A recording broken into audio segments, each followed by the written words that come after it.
അമിത്ഷാ മാധ്യമങ്ങളെ കാണുന്നു തത്സമയം. इसके साथ साथ एक और महत्वपूर्ण घटना होने जा रही है, जिसकी आपको सूचना देने के लिए आज मैं यहां उपस्थित हुआ हूं. इस अवसर पर एक ऐतिहासिक घटना पुनरावर्तित हो रही है. एक ऐतिहासिक परंपरा पुनर्जीवित भी हो रही है. अभी स्क्रीन पर आप एक सुंदर वस्तु को देख रहे हैं.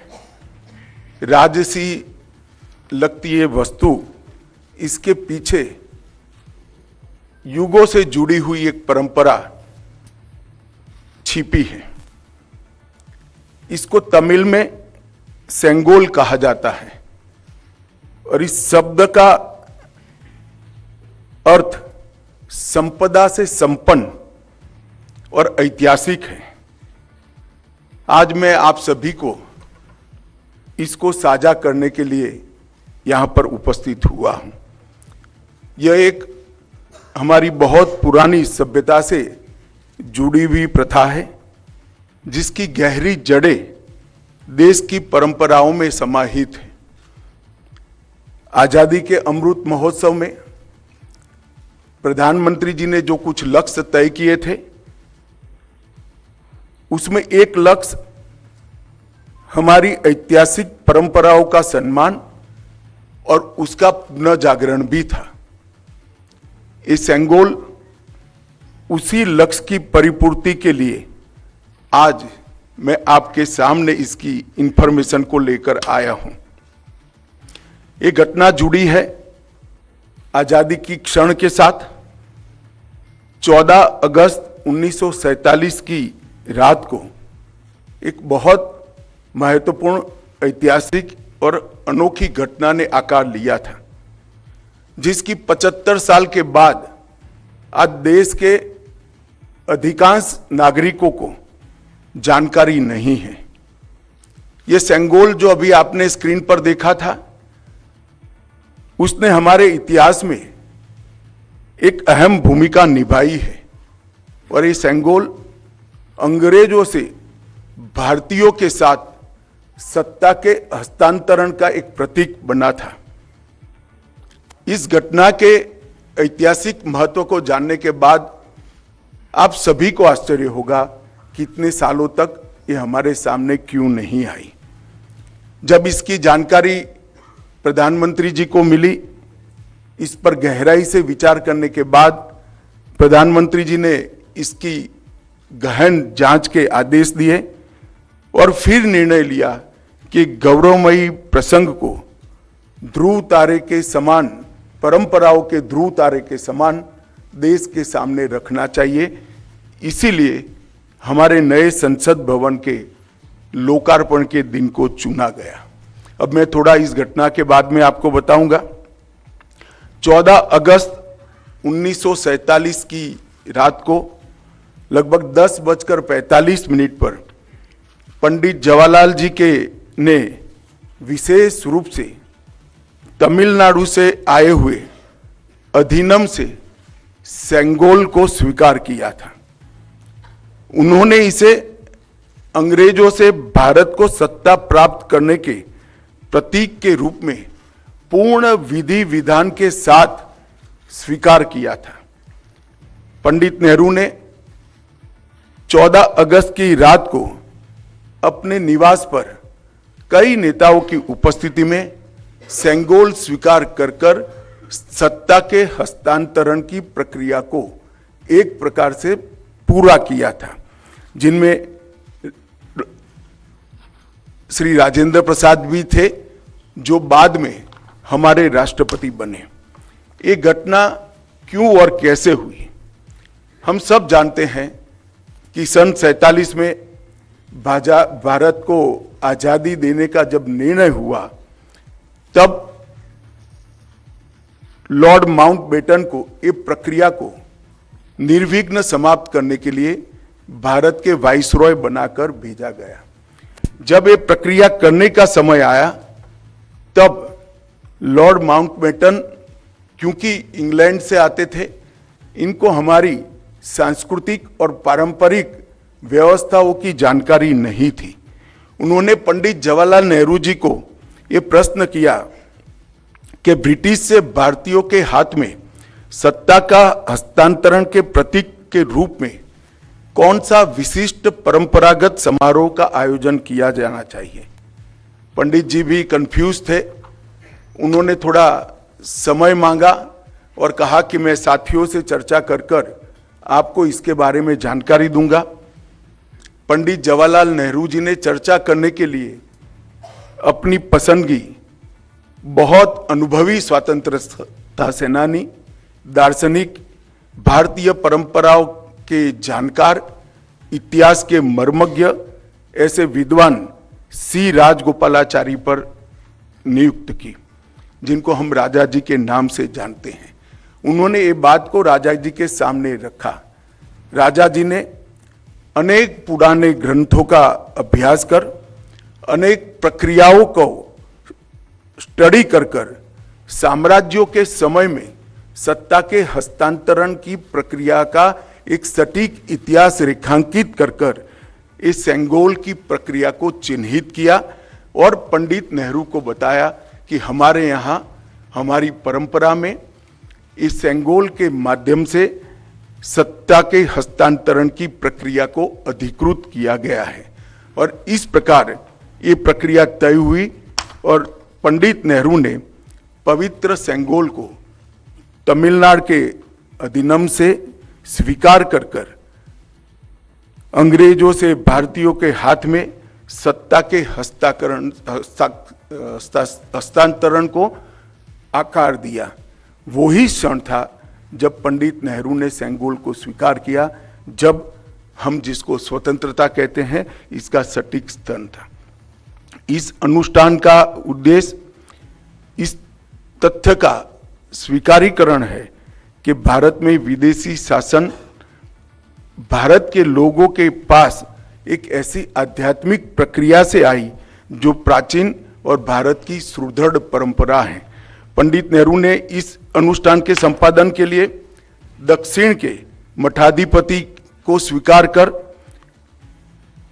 आगे चले, जिससे पता चलता है कि उनका उद्देश्य भारत की भावात्मक एकता और आध्यात्मिक एकीकरण का था। सेंगोल के अर्थ और इतिहास में थोड़े डिटेल में जाते हैं तो सेंगोल का अर्थ बड़ा गहरा है। सेंगोल शब्द तमिल भाषा के सेम्मई शब्द से बना गया है। इसकी व्युत्पत्ति सेम्मई से आती है, जिसका अर्थ और भाव नीति परायणता से है। यह एक तमिलनाडु के प्रमुख धार्मिक मठ के महंतों द्वारा ये सेंगोल जो आप अभी देख रहे हैं स्क्रीन पर, ये अभिमंत्रित है। गंगा जल से उसको सेम्मई से आती है, जिसका अर्थ और भाव नीति परायणता से है। यह एक तमिलनाडु के प्रमुख धार्मिक मठ के महंतों द्वारा ये सेंगोल जो आप अभी देख रहे हैं स्क्रीन पर, ये अभिमंत्रित है। गंगा जल से उसको पवित्र किया गया है। इस पर पवित्र नंदी अपना अटल दृष्टि और स्थिरता के साथ विराजमान है। और ये जो सेंगोल है वो चोला साम्राज्य के समय से, मतलब 8वीं शताब्दी से चली आ रही हमारी अपनी भारतीय सभ्यतागत प्रथा का एक अनुसरण करने के लिए ये प्रथा को बना दिया गया था। आप सभी जानते हैं चोला साम्राज्य सदियों से हमारे उपमहाद्वीप में एक महत्वपूर्ण साम्राज्य रहा, जिसने 21 राजाओं ने बड़े लंबे अरसे तक 800 साल से ज्यादा समय तक इस देश के एक महत्वपूर्ण हिस्से पर शासन किया। सबसे महत्वपूर्ण बात यह है कि सेंगोल जिसको प्राप्त होता है, इसके पास से न्यायपूर्ण और निष्पक्ष शासन की अपेक्षा रखी जाती है। और एक प्रकार से न्यायपूर्ण और निष्पक्ष शासन करने का आदेश उसको मिलता है, जिसे तमिल में आणई कहते हैं। और इस सेंगोल को प्राप्त करने की घटना को आजादी के समय विश्व भर के मीडिया ने इसका जिक्र भी किया है, इस पर वृत्तांत भी प्रकट किए हैं। टाइम मैगजीन ने बहुत ज्यादा ग्राफिक्स के साथ इसको रिपोर्ट किया। भारत के भी सभी अखबारों ने इसको यथोचित सम्मान दिया था। आप सेंगोल की वेबसाइट पर मीडिया रिपोर्ट की एक फिल्म भी बाद में देख सकते हैं। 1947 अगस्त के बाद सेंगोल सबकी आंखों से ओझल हो गया, इसको भुला दिया गया, मगर एक विद्वान और पूजनीय सम्माननीय व्यक्ति ने इसको आजादी के 31 साल के बाद 15 अगस्त 78 को परमाचार्य श्री चंद्रशेखर सरस्वती स्वामीगल ने अपने अनुयायी डॉक्टर B.R. सुब्रमण्यम को सेंगोल वृत्तांत का वर्णन किया, जिसको डॉक्टर सुब्रमण्यम ने अपनी किताबों में उचित स्थान देकर उल्लेखित किया है। तमिल मीडिया ने भी परमाचार्य की चर्चा को प्रमुखता से जगह दी और उसे जीवित रखा है। हम सब परमाचार्य के इसके लिए कृतज्ञ हैं। दिलचस्पी की बातें हैं कि तमिलनाडु सरकार ने भी इस भूमिका को गर्व के साथ प्रकाशित किया है। यह 2021-22 का HR&CE पॉलिसी नोट जो अभी आप स्क्रीन पर देख रहे हैं उसमें दर्ज है। इस पर पैरा 24 में इसकी प्रक्रिया को ढंग के साथ वर्णित किया गया है। हमारी सरकार का मानना है कि इस पवित्र सेंगोल को किसी संग्रहालय में रखना अनुचित है। सेंगोल की स्थापना के लिए संसद के भवन से अधिक उपयुक्त और पवित्र और उचित स्थान कोई हो ही नहीं सकता। इसलिए जब संसद भवन का देश को समर्पण होगा उसी दिन आदरणीय प्रधानमंत्री नरेंद्र मोदी जी बड़ी विनम्रता के साथ तमिलनाडु से आए हुए अधिनम से सेंगोल को स्वीकार करेंगे और अत्यंत आदरपूर्वक माननीय लोकसभा के अध्यक्ष के आसन के समीप सम्मान के साथ इसको स्थापित करेंगे। मैं मानता हूं कि भारतीय परंपराओं से जुड़ने का एक विरल और महान क्षण होगा। नए भारत को हमारी परंपराओं के साथ, हमारे इतिहास के साथ और हमारे अध्यात्म के साथ उसी क्षण से एक नया अनुसंधान होगा। सेंगोल की स्थापना 1947 की भावनाओं को फिर से एक बार अविस्मरणीय बनाएगी। यह सेंगोल जो है असीम आशाएं, अनंत संभावनाएं और एक मजबूत, स्वतंत्र और समृद्ध राष्ट्र के निर्माण का संकल्प है। यह अमृत काल का प्रतिबिंब होगा जो भारत को अपने विश्व में यथोचित स्थान ग्रहण के लिए गौरवशाली क्षण का साक्षी बनेगा। यह ऐतिहासिक योजना अधिनियम के अध्यक्षों से विचार विमर्श कर बनाई गई है। यह सभी 20 अधिनियम के अध्यक्ष इस शुभ अवसर पर उपस्थित रहेंगे जो प्रधानमंत्री जी को सेंगोल अर्पण करेंगे और इस पवित्र अनुष्ठान की पुनःस्मृति में अपना आशीर्वाद भी प्रदान करेंगे। इसके लिए मैं उनके प्रति आभार व्यक्त करता हूं। और एक बहुत हर्ष की बात है कि 14 अगस्त 1947 की प्रक्रिया में जो स्वयं उपस्थित थे वो 96 साल के वुमिंडी बंगारू चिट्टी भी इस कार्यक्रम में सम्मिलित होने वाले हैं। उनका आशीर्वाद भी इस कार्यक्रम को मिलेगा। यह घटना का दूरदर्शन और दी हुई लिंक से सभी मीडिया के माध्यमों से जीवंत प्रसारण देश भर के दर्शकों के लिए, नागरिकों के लिए भी होगा। और अब हम एक डिटेल फिल्म इस पूरी प्रक्रिया पर सांस्कृतिक विभाग ने बनाई है, इसको देखेंगे।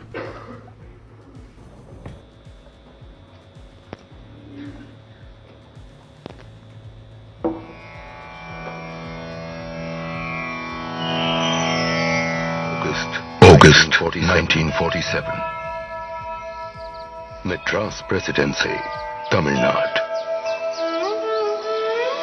group of people were preparing for the trip of their lifetime. They had been called to carry out an important mission, to sanctify and legitimize the transfer of power from one ruler to another. Where were these people going? Delhi. India was getting ready for its freedom, to be rid of the British rulers. After decades of people fighting for self-rule, thousands arrested, killed in action, chasing one goal, Azadi, freedom.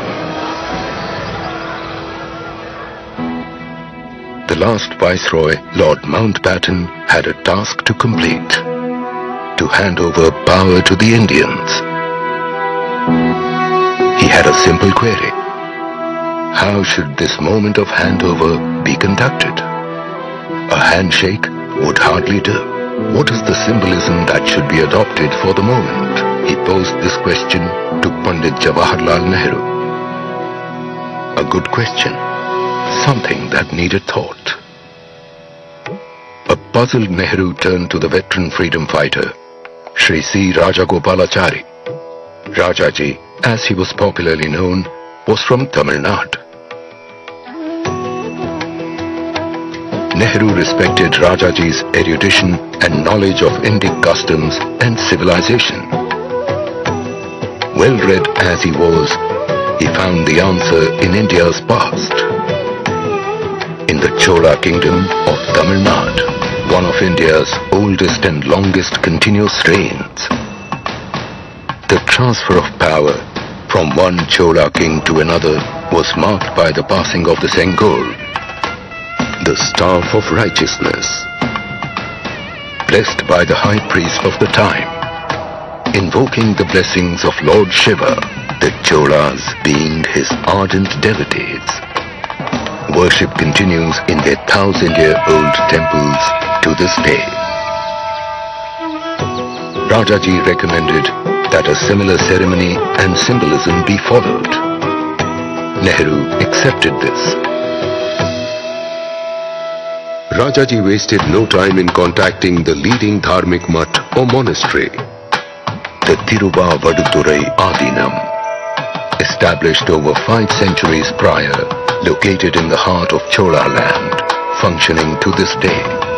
The then seer 20th Guru Maha Sannidhanam, Srila Sri Ambalavana Desika Swami, who was ailing at the time, accepted the task. He commissioned the making of the Sengol with famous jewelers, Ummidi Bangaru, in Madras. On top of the Sengol was Nandi, symbolizing strength, truth and righteousness. Recalling the making of the Sengol, 96-year-old Shri Bhumidi Ettirajalu. ஆதீனம் அவர்கள் எடுத்துருந்து செய்ய வேண்டும் என்று யாரோ சொன்னார் என்று வந்தார்கள். Drawings எல்லாம் காட்டி, it was round thing with எல்லாம் போல் இது மாதிரி செய்ய வேண்டியிருக்கு. இது நல்ல பெரிய இடத்துக்கு போகுது, ஜாகிரதையாக செய்யணும், நல்லா செய்யணும். Then give the order. It was made of silver with gold coating. I was very happy to be associated with the making it. Adinam people supervised it. And நமக்கே சுதந்திரம் வந்துடுத்து, அந்த சந்தோஷத்தில் இருந்தோம். அதுக்காக செய்ய வேண்டிய ஒரு செங்கோலை ஆதீனம் அவர்கள் நமக்கு கொடுத்ததில் மிகவும் சந்தோஷம்.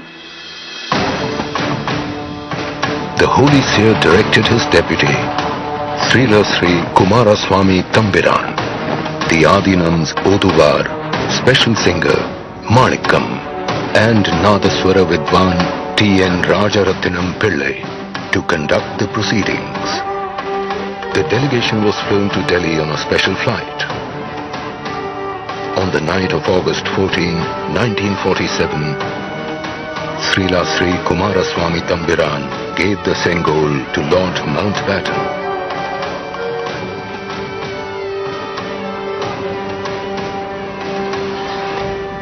Who handed it back to him. The Sengol was purified with holy water it was taken in procession to Pandit Jawaharlal Nehru. The Oduwar sang verses from the Kollara Padigam, hymns from the Thevaram, composed by the Tamil saint Tirunjana Sambandar. The sannyasi wrapped Nehru in the Pitambaram and handed over the Sengol. The verse ended with the words Adiyargal Vanil Arasalvar Anai Namade, meaning it is our order that the follower of the Lord, the King, shall rule as in the heavens. Thus the transfer of power to rule the nation happened with a symbol as per civilization practice from 1,000 years ago, in a remarkable integration of the South and the North, commemorating the birth of the nation as one. Nehru accepted the Sengol in the presence of Sri Rajendra Prasad, who later became the first president of India. This event was reported in local and international media. Time magazine of 25th August 1947 carried the report.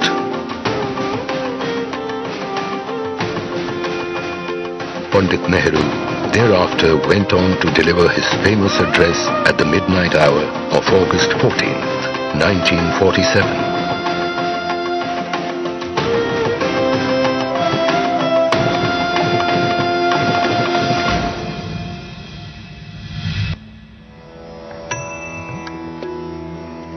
अब इस सेंगोल के बारे में जैसा हम सभी ने देखा, ये बेहद महत्वपूर्ण सूचना, और इसके बाद में अब सेंगोल से जुड़ी हुई वेबसाइट को भी आज लॉन्च किया जाएगा।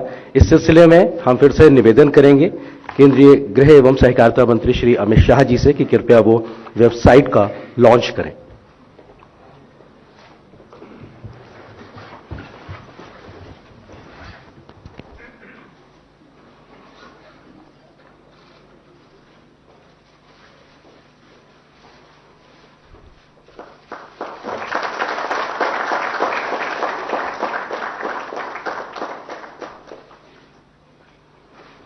बहुत बहुत धन्यवाद, शुक्रिया माननीय गृह एवं सहकारिता मंत्री जी, इस महत्वपूर्ण कार्यक्रम के बारे में जानकारी देने के लिए, वेबसाइट लॉन्च करने के लिए। अब सेंगोल से जुड़ी तमाम जानकारियां आप मीडिया बंधुओं के साथ भी साझा की जाएंगी। आप मीडिया बंधुओं को उपलब्ध कराई जाएगी जानकारी में सेंगोल के बारे में प्रेस विज्ञप्ति, मीडिया डॉकेट, पृष्ठभूमि के बारे में जानकारी, अक्सर पूछे जाने वाले प्रश्न यानी FAQs। इसके अलावा सेंगोल के आधीनमों और स्वर्णकार श्री मुम्बीडी जी के प्रवास की जानकारी भी दिल्ली के बारे में वो आपको उपलब्ध कराई जाएगी।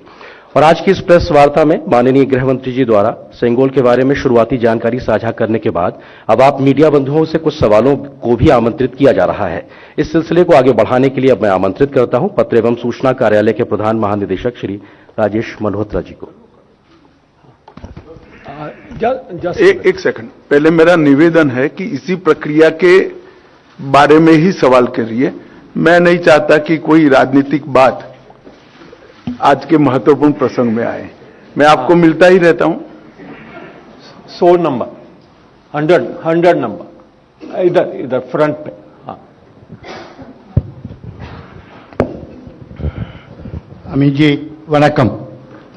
Dinamalar Venkatraman from Dinamalar. You made a very elaborate details about the Sengol. It's not only from Chola kingdom, it's the rulers of Tamil Nadu, Pandya, Chera Chola Pandya, everybody was using the Sengol when transits of power. And also indicate how a king has to rule the country, which indicates to the people of the entire southern India.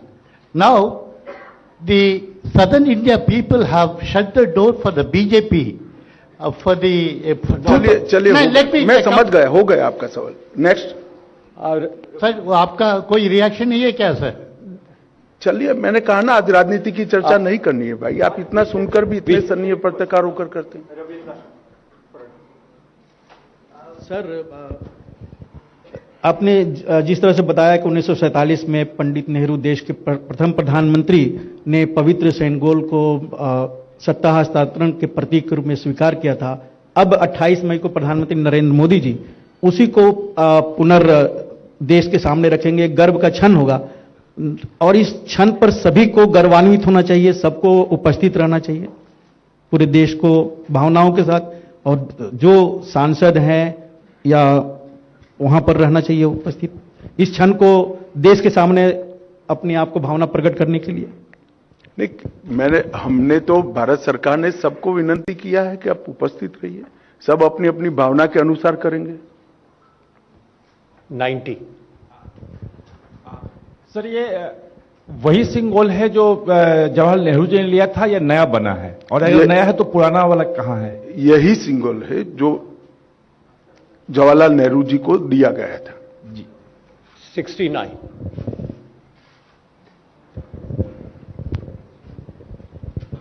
Sir, जैसा आपने कहा कि यही सिंगोल है जो 1947 में दिया गया था, लेकिन ये अब तक था कहां, और क्या पिछली सरकारों ने इसको खोजने की कोशिश किया या फिर पार्लियामेंट में लाने की कोई भी कोशिश की? इलाहाबाद के संग्रहालय में था, वहां स्थित था, उसको वहां से यहां लाया गया है। 125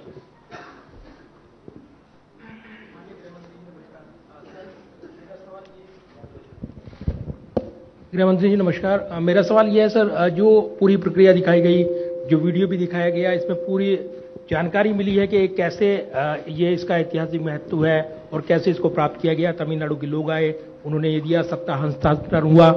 तो जब ये पहली बार विचार हुआ आप इसको लाएंगे और इस तरीके से इसकी कल्पना पृष्ठभूमि जो रही, ये पहली बार विचार कब आया और कैसे इसको लागू किया जाए, ये क्या कल्पना रही, इसके पीछे प्रधानमंत्री की क्या सोच रही? ये बहुत लंबी प्रक्रिया है। इसकी जानकारी मिलने के बाद, जैसा मैंने बात बताया, प्रधानमंत्री जी ने पूरे रिसर्च करने के ऑर्डर दिए, और जब रिसर्च कर पूरी चीज तथ्य के साथ सामने आई, तब ये उचित माना गया कि जब संसद के नए भवन का निर्माण भी हो चुका है और उसका समर्पण भी हो रहा है राष्ट्र को, तो उसी वक्त उसको सम्मान के साथ हमारे लोकतंत्र के मंदिर में प्रस्तापित किया जाए। 91 सर नमस्कार, मैं आमिर हूं न्यूज नेशन से। सवाल यह है कि आपने जैसा कहा कि देश से इसको छुपाया गया, इसके बारे में बताया नहीं गया। मैंने ऐसा नहीं कहा, देश को जानकारी नहीं है ऐसा कहा गया। छिपाया गया आपका शब्द है, आगे बोलिए। लास्ट क्वेश्चन 256 मैडम, आप लास्ट क्वेश्चन। सर मैं इधर 256 सर, मैं ये पूछना चाहती हूँ कि इसको पुनर्स्थापित करने के पीछे क्या लक्ष्य है, और क्योंकि देश ने इतनी बड़ी परंपरा से अब तक अछूता रहा है, तो ये जन जन तक पहुंचे, तो इसके लिए क्या कुछ किया जाएगा? देखिए, लक्ष्य बहुत स्पष्ट उस वक्त भी था और आज भी स्पष्ट है। सत्ता का हस्तांतरण सिर्फ हाथ मिलाने से और एक दस्तावेज पर हस्ताक्षर करने से नहीं होता है। सत्ता का हस्तांतरण तब होता है जब सत्ता यहां की परंपराओं से चलेगी, यहां की परंपराओं के साथ जुड़ी रहेगी और हमारी संस्कृति के आधार पर, इसके मूल ढांचे पर नई आधुनिक जरूरियातों को ध्यान में रखते हुए चलेगी। तो ये सेंगोल का नए संसद भवन में स्थापन इसी बात का द्योतक है जो जवाहरलाल नेहरू जी ने उस वक्त 14 अगस्त को महसूस की थी। 4 number last question. Sir Amod हूं टीवी 9 भारतवर्ष से। एक जो संगोल के हस्तांतरण की प्रक्रिया थी और इसको ले जाकर म्यूजियम में रख दिया गया था, अब इसको पुनर्स्थापित करने की कोशिश जो की जा रही है, लेकिन इसको पुनर्स्थापित करने से क्या आपको लगता है कि जो इसको एक नया लोगों को जानने का मौका मिलेगा संगोल के बारे में, और जो अभी आज के डेट में राजनीति की जा रही है संसद भवन को लेकर, उसको थोड़ा कम बल मिलेगा इससे? देखिए, सेंगोल को किसी राजनीति से नहीं छोड़ना चाहिए। यह एक भाव का प्रतीक है कि शासन न्यायपूर्ण तरीके से चले, नीति के अनुसार चले और कर्तव्य के रास्ते पर चले। और वो संसद में सेंगोल को स्थापित करने से हमेशा ये संदेश हमारे लोकतंत्र के लिए समग्र जनता में और जनता के प्रतिनिधियों के बीच में जाना है। ये इसके पीछे भाव है। राजनीति अपनी जगह पे चलती रहती है। गृहमंत्री जी, इसी से जुड़ा मेरा सवाल भी है कि जब संगोल को वैदिक रीति रिवाज के हिसाब से स्थापित किया जाएगा, प्रधानमंत्री जी के उद्घाटन करने पर विपक्ष इतना विरोध कर रहा है, तो इसको स्थापित करने पे कैसा माहौल होगा? क्या? प्रधानमंत्री नरेंद्र मोदी जी के उद्घाटन करने को लेकर जब विपक्ष बायकॉट कर रहा है इस कार्यक्रम का, तो जब आप इसे वैदिक रीति रिवाज के हिसाब से स्थापित करेंगे तब कैसा हाल होगा? नहीं, इसमें मैंने पहले ही किया कि राजनीति को इसके साथ मत जुड़िए। एक बड़ी भावात्मक प्रक्रिया हमारी पुरानी परंपराओं से नए भारत को जोड़ने की, इसको इतने ही सीमित अर्थ में देखना चाहिए। राजनीति अपनी जगह पे चलती है और सब अपनी अपनी क्षमता से, सोचने की क्षमता के अनुसार रिएक्शन भी देते हैं और काम भी करते हैं। बहुत बहुत शुक्रिया मीडिया बंधुओं का। हम धन्यवाद अदा करेंगे माननीय गृह एवं सहकारिता मंत्री जी का, केंद्रीय संस्कृति पर्यटन और उत्तर पूर्वी विकास